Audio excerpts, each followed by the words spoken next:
Welcome back. July 24th, 1945. Potsdam, Germany. A palace called Cecilienhof. The war in Europe is over. Germany has surrendered. The three most powerful men in the world are sitting around a table deciding what the world is going to look like for the next 50 years.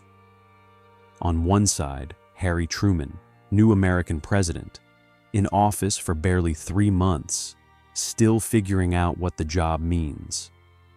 A man from Missouri who had been a senator, then a vice president, and then one morning the phone rang and Franklin Roosevelt was dead, and suddenly he was running the most powerful country on earth.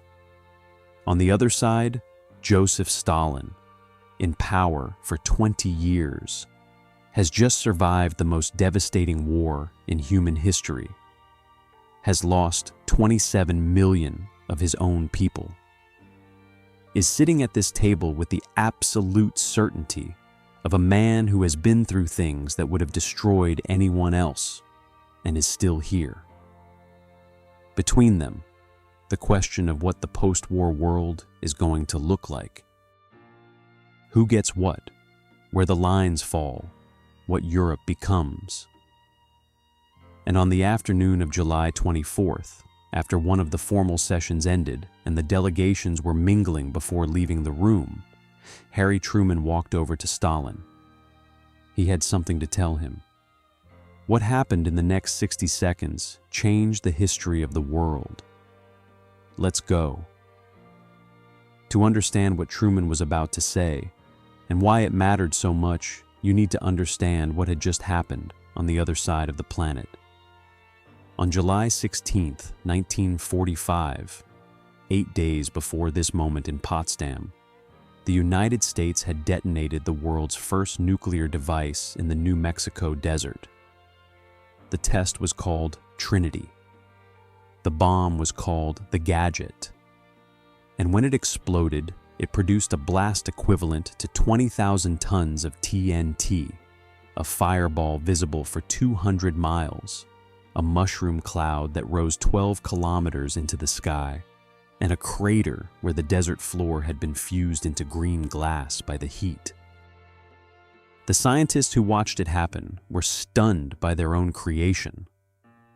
Robert Oppenheimer, the scientific director of the Manhattan Project, later said that a line from Hindu scripture came into his mind as he watched the fireball rise. "I am become death, the destroyer of worlds." Truman received the news of the successful test while he was already in Potsdam. He was genuinely excited by it, not in a bloodthirsty way, but in the way of a man who had just been handed a card that completely changed the game he was playing. He had inherited a war in the Pacific that his military advisors were telling him could cost 1 million American casualties if the United States had to invade the Japanese home islands. The bomb changed that calculation completely. The bomb meant there might be another way, but the bomb also changed the political situation in Potsdam, because now the United States had something that no other country had. A weapon of a completely different category from anything that had existed before. A weapon that made everything else look primitive. And Truman was sitting across the table from Stalin, negotiating the shape of the post-war world, and he had this card in his hand. His advisors had debated how to handle it. Some said, "Tell Stalin nothing. The bomb was an American secret and should stay that way." Some said, "Tell him everything. Secrecy would breed mistrust, and the Soviets were going to find out eventually anyway." What Truman decided to do was something in between. He would mention it, casually, vaguely. He would tell Stalin that the United States had a new weapon of unusual destructive force. He would not say nuclear. He would not say atomic. He would not give details. Just the mention, just enough to put it on the table without putting everything on the table. So on July 24th, after the afternoon session ended, Truman walked over to Stalin. He had his interpreter beside him. He said, as casually as he could manage, that the United States had a new weapon of unusual destructive force. And Stalin nodded. He said he hoped the Americans would make good use of it against the Japanese. And that was it. The conversation lasted less than a minute. Stalin turned and walked away. Truman watched him go and reported to his advisors afterward that Stalin had shown no particular interest, that he had not asked any questions, that he had seemed, if anything, slightly bored by the information. And Truman concluded that Stalin had not understood what he was being told, that the word atomic had not been said, and the concept had not registered, that the most significant military development in human history had passed over Stalin's head because the American president had been too vague. Truman was wrong. Stalin understood exactly what he had been told.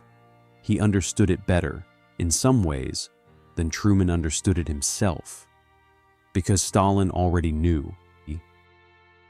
This is the part of the story that most people do not know, and it changes everything about that 60-second conversation.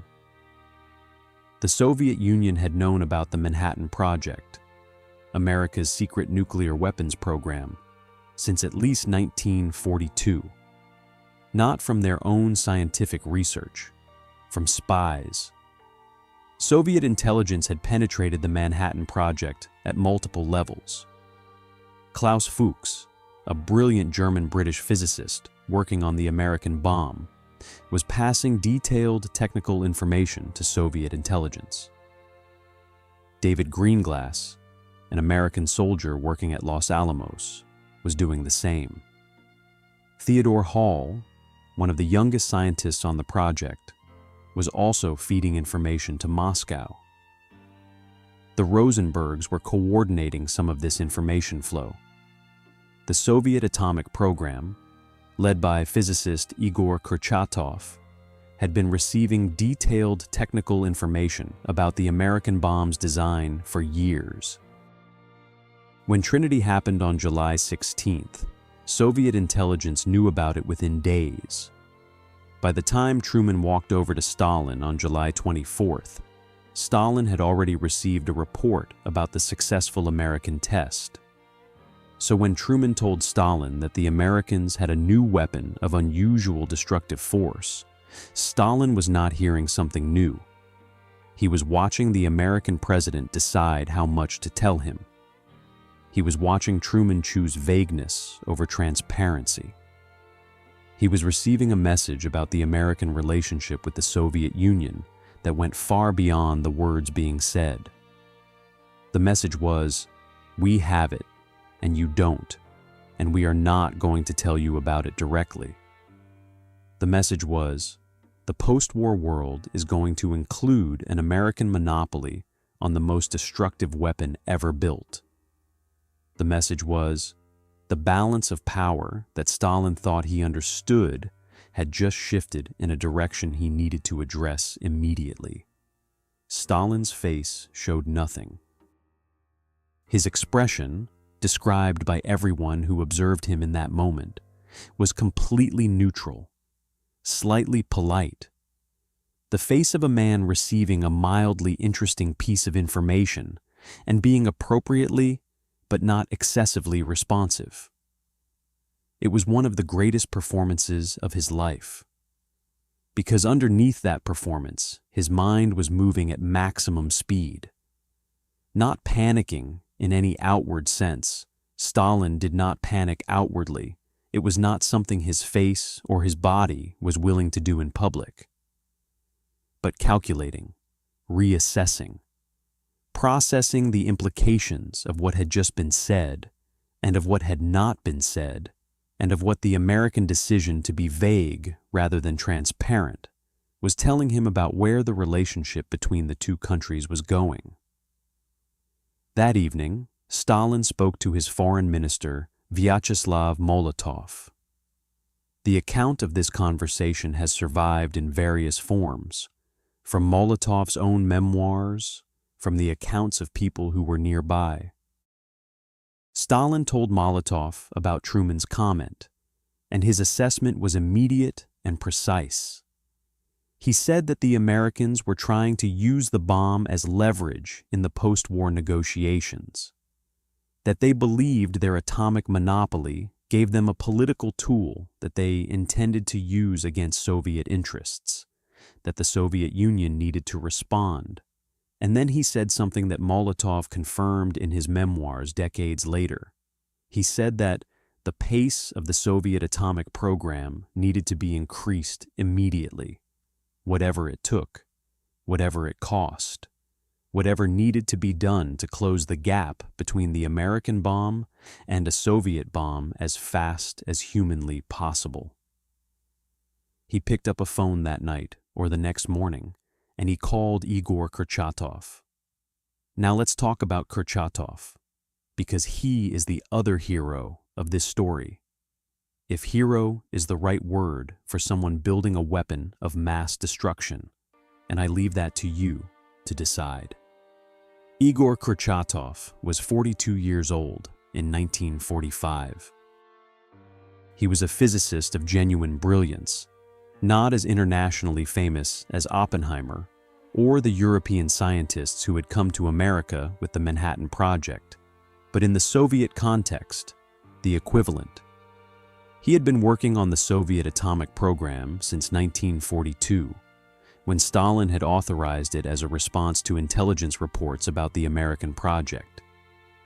He had a thick beard that made him look older than he was, and that his colleagues called the beard, not his beard, just the beard, as if it were a separate entity that happened to be attached to him. He was doing his work in difficult conditions. The Soviet Union in 1942, 1943, 1944 was a country fighting for its survival. Resources were going to the war effort. Scientists were being pulled in different directions. The atomic program was a priority in theory, but not always in practice. Progress was being made, but slowly, constrained by everything that constrained everything in wartime Soviet Union. After Potsdam, after Stalin's call, that changed. The Soviet atomic program became the highest priority project in the country.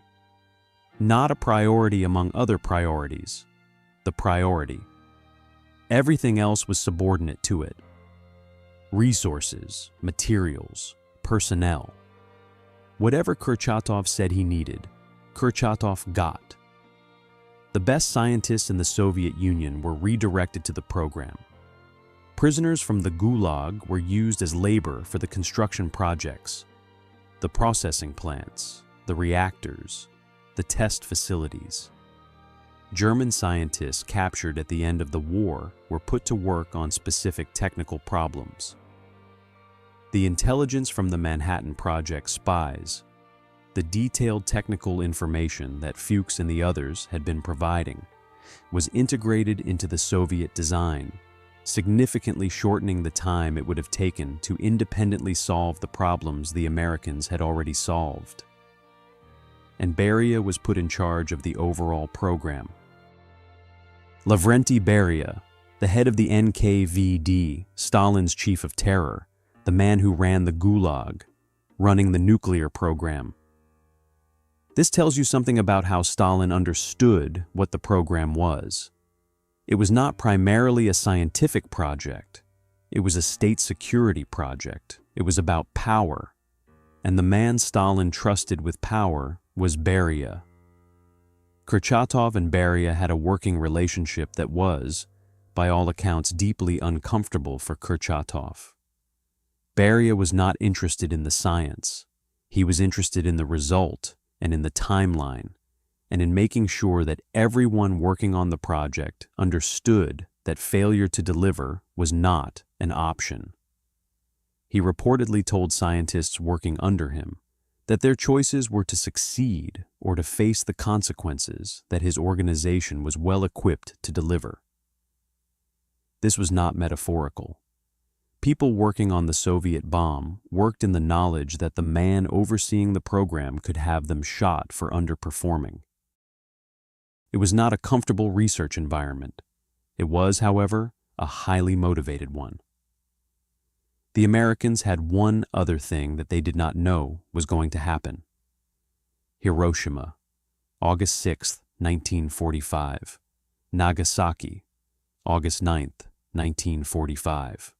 The two Japanese cities where the bombs were used in combat, where the full destructive reality of what Trinity had shown in the desert was demonstrated against human populations. Hiroshima killed approximately 80,000 people immediately. Nagasaki killed approximately 40,000.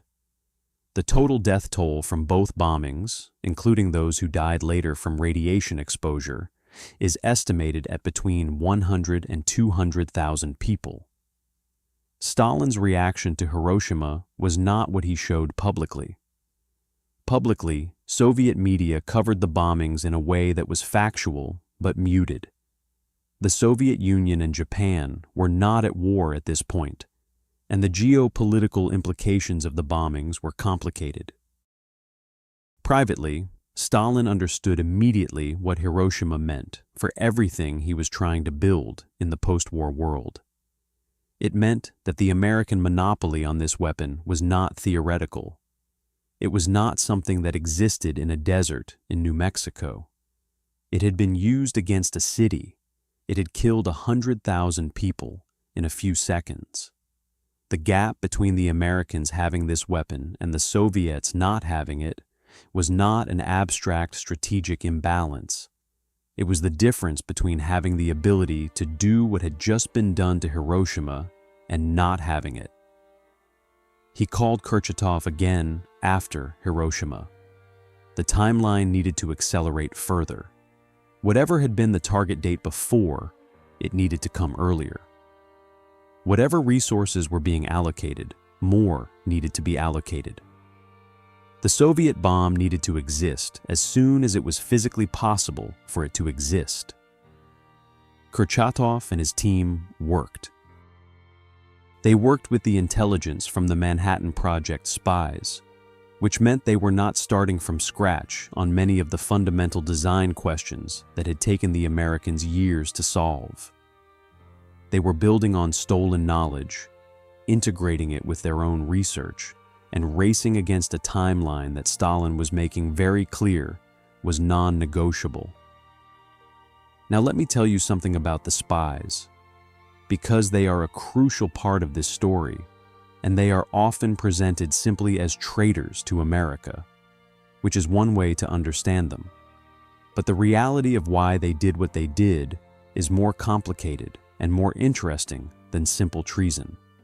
Klaus Fuchs, the most valuable of the Manhattan Project spies, was a committed communist who had fled Nazi Germany and genuinely believed that the secret of the atomic bomb should not be monopolized by any single power. He believed that a world in which only the United States had the bomb was a more dangerous world than one in which the bomb was shared, or at least not monopolized. His motivation was ideological in the deepest sense. He was not doing it for money. He was not doing it for personal advantage. He was doing it because he believed it was right. David Greenglass was Julius Rosenberg's brother-in-law and was recruited into the spy network through family connections and genuine communist sympathies. Theodore Hall was barely 19 years old when he decided to pass information to the Soviets and was motivated by similar concerns about American monopoly on the weapon. Whether they were right or wrong, whether a world in which the Soviets got the bomb faster was better or worse than a world in which the American monopoly lasted longer, that is a question that serious historians and serious people can disagree about. What is not in dispute is that their information significantly shortened the Soviet timeline. Estimates suggest that the intelligence from the Manhattan Project spies saved the Soviet program between 2 and 5 years of development time. 2 to 5 years during which the American monopoly would have continued, during which the entire post-war geopolitical situation would have been different, during which Stalin's options in Eastern Europe, in Korea, in every theater where Soviet and American interests were in conflict, would have been constrained by the knowledge that the Americans had a weapon he did not.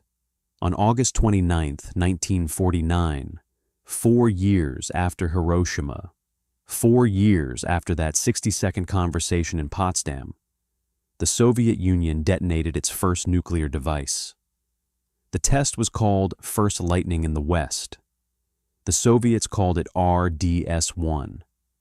It worked. The Soviet bomb was real. Truman was informed by American intelligence, which had detected the test through atmospheric monitoring. His public statement was carefully worded. His private reaction was shock. The American monopoly was over. The world that his advisors had been managing, the world in which American atomic supremacy was the foundation of post-war power, was gone. It had lasted 4 years, 4 years shorter than it would have without the spies. 4 years during which the world had been one thing and was now about to become something else. The thing it became was the Cold War, the nuclear standoff that would last for 40 years. The doctrine of mutually assured destruction, the idea that neither side could use its weapons because doing so would guarantee its own destruction. That doctrine became the organizing principle of international relations for the second half of the 20th century. Two superpowers, each with enough nuclear weapons to destroy the other many times over, each deterred from using them by the certainty of retaliation. It was a terrifying arrangement. It was also, arguably, an effective one. The great powers did not go to war with each other during the Cold War. The nuclear deterrent held, and it began in a 60-second conversation in a palace in Potsdam, when Harry Truman walked over to Joseph Stalin and told him vaguely that the Americans had a new weapon of unusual destructive force. Stalin already knew. His face showed nothing. He nodded politely and said he hoped the Americans would make good use of it. And then he went back to his delegation and told Molotov to prepare for what was coming, and then he called Kurchatov and told him to go faster. Now let me ask you the question that I think this story forces on you.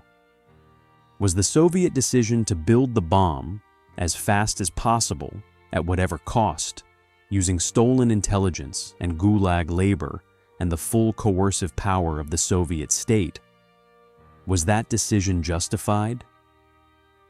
The argument for it is this. An American monopoly on nuclear weapons in the post-war period would have given the United States an effective global veto over everything. Every negotiation, every conflict, every territorial dispute would have been conducted in the shadow of the one country that could do what Hiroshima had shown the bomb could do, and the one country that could not.